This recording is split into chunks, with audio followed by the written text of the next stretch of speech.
Hey, my name's Josh Taylor, this is Modern Mouse, and you might have noticed that my videos have been different lately. And that's because back in the fall of 2022, I wanted to do something different, and I wanted to incorporate a narrative into the work that I did.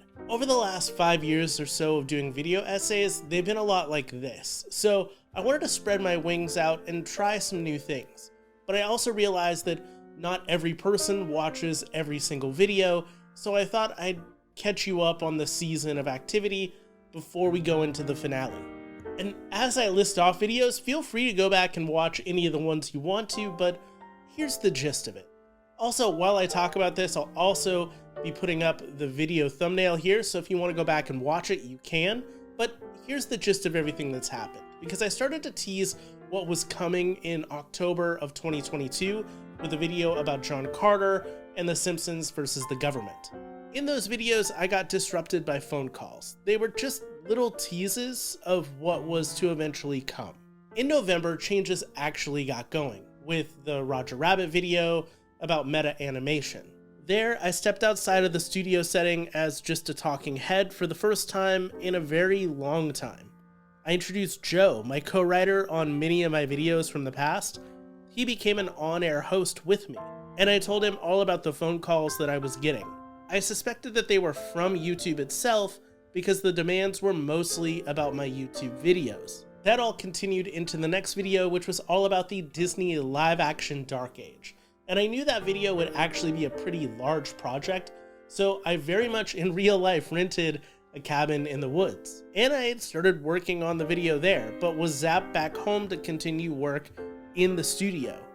I thought the culprit at that point could be Lindsay Lohan because of Freaky Friday, which is what I was talking about in the video, but it wasn't true. For Christmas, we tackled the old Rankin Bass stop-motion Christmas specials because Jules Bass had recently passed away, and we wanted to honor his legacy, but I was also down and out with the blues. All of the phone calls were just bringing me down, and unfortunately, another one came in asking us to make something much more topical. We actually did find a connection between the old Rankin Bass specials and something that was relevant: Pinocchio. The Pinocchio video was a really great success and one of my personal favorites from the entire season, and that's when I gained the confidence of the person on the other end of the phone that I thought was YouTube.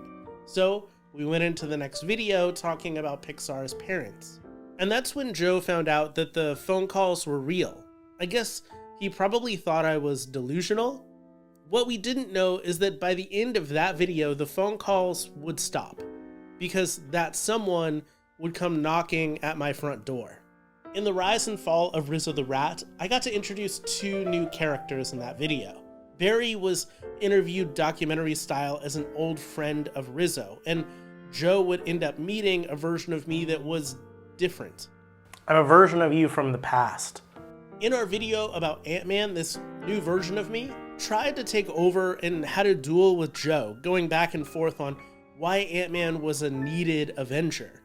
We also learned that he hates Baskin Robbins, but he also tied me up and threw me into the back of the trunk of my car. Sorry, pal. I had to do it for both the good of you and I. Then, in our video about gargoyles and Batman the Animated Series, I was able to escape from the trunk of my car. And I got to knock out the evil version of me. I'm not an evil version of you. I'm from the past. And now here we are. The end of the season is upon us, and not only are we going to talk about the stigma of all ages entertainment and animation, but I'm going to sit down with myself to talk about the questions that we have for both you and I.